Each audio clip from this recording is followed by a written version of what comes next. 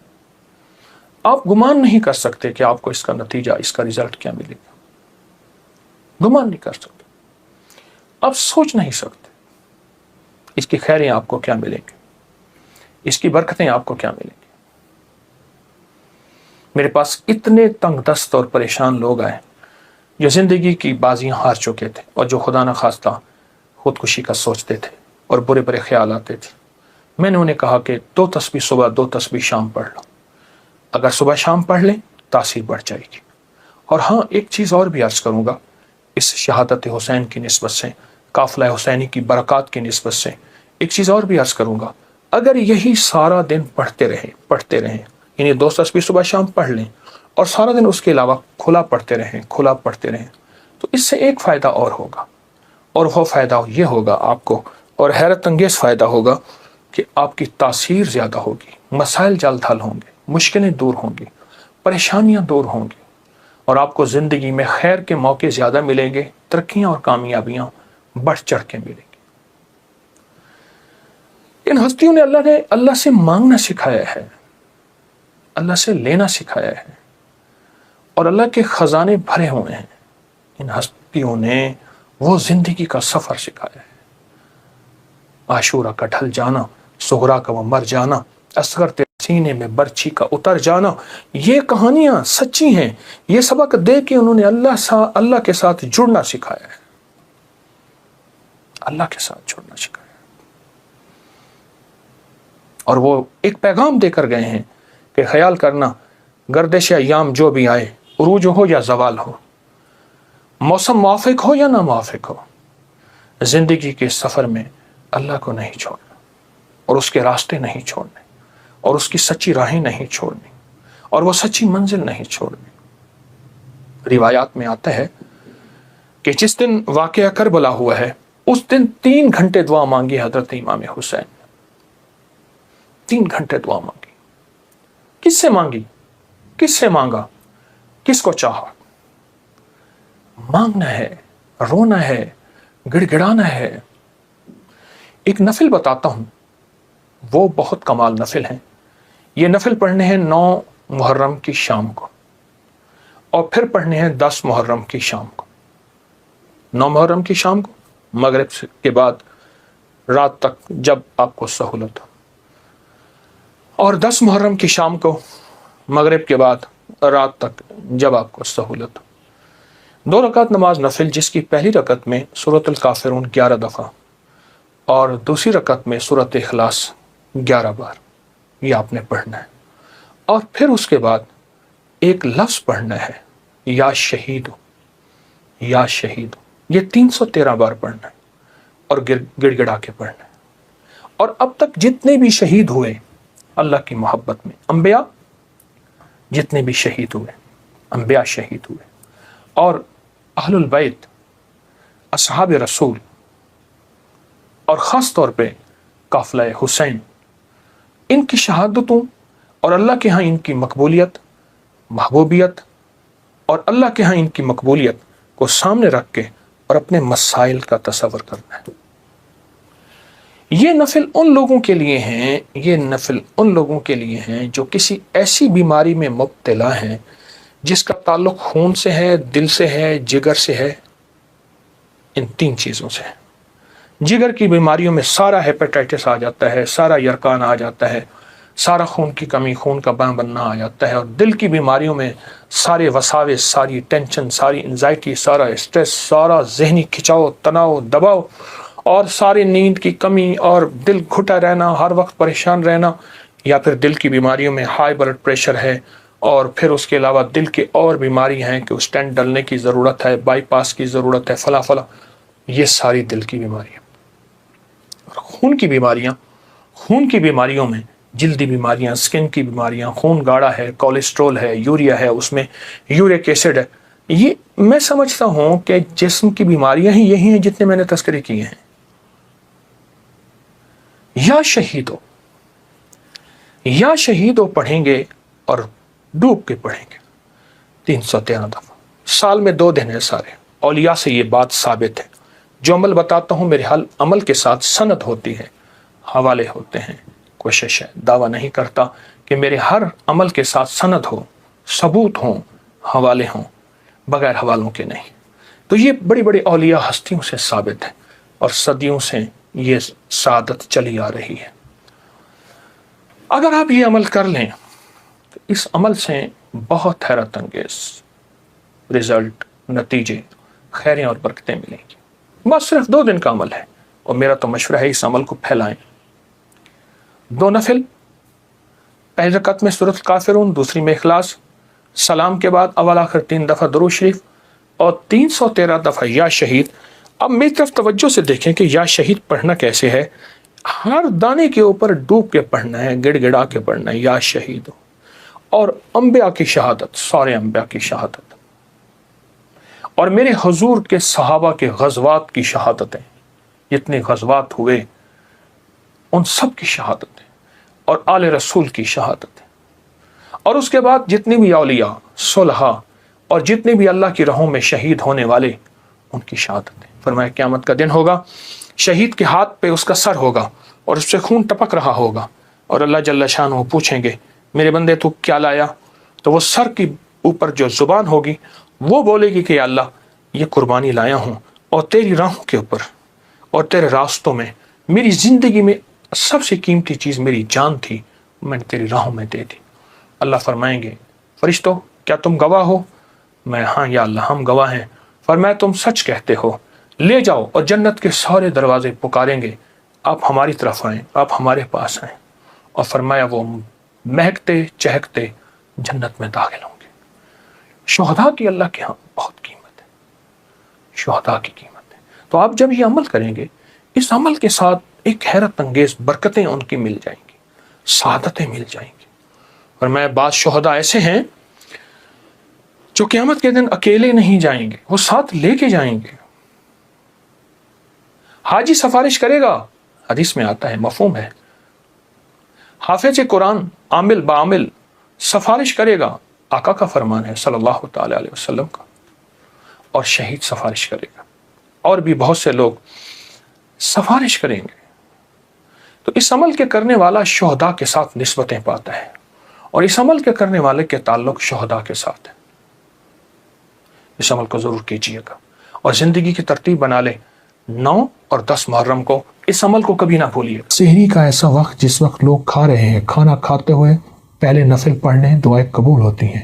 اور جب آپ پریشان ہوں اور آپ کو کسی سٹینڈ پہ کھڑے ہیں، ٹیکسی نہیں مل رہی، گاڑی نہیں مل رہی، جہاز نہیں مل رہا، اور آپ بے چین ہیں، آپ کو سخت بھوک لگی ہے، سخت بے چین ہے، اس وقت صبر کریں، دل ہی میں دعا مانگیں، قبول ہوتی ہے۔ قبول نہیں ہو رہی، سوچیں دینے والے کی کمی نہیں، میرے لینے میں کمی ہے۔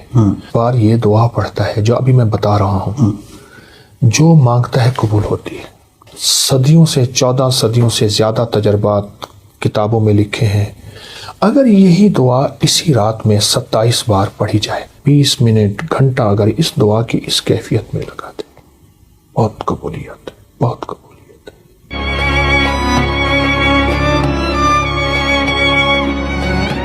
اذان کے بعد دعا قبول ہوتی ہے۔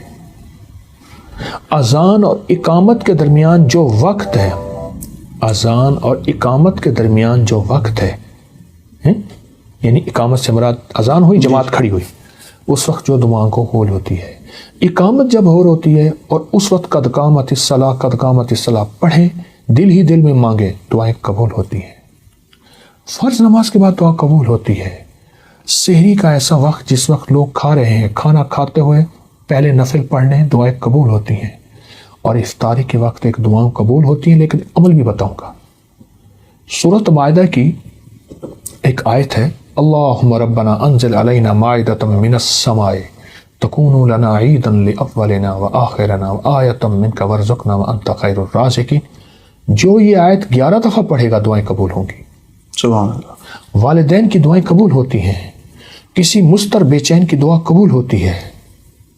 اور جب آپ پریشان ہوں اور آپ کو کسی سٹینڈ پہ کھڑے ہیں، ٹیکسی نہیں مل رہی، گاڑی نہیں مل رہی، جہاز نہیں مل رہا، اور آپ بے چین ہیں، آپ کو سخت بھوک لگی ہے، سخت بے چین ہے، اس وقت صبر کریں، دل ہی میں دعا مانگیں، قبول ہوتی ہے۔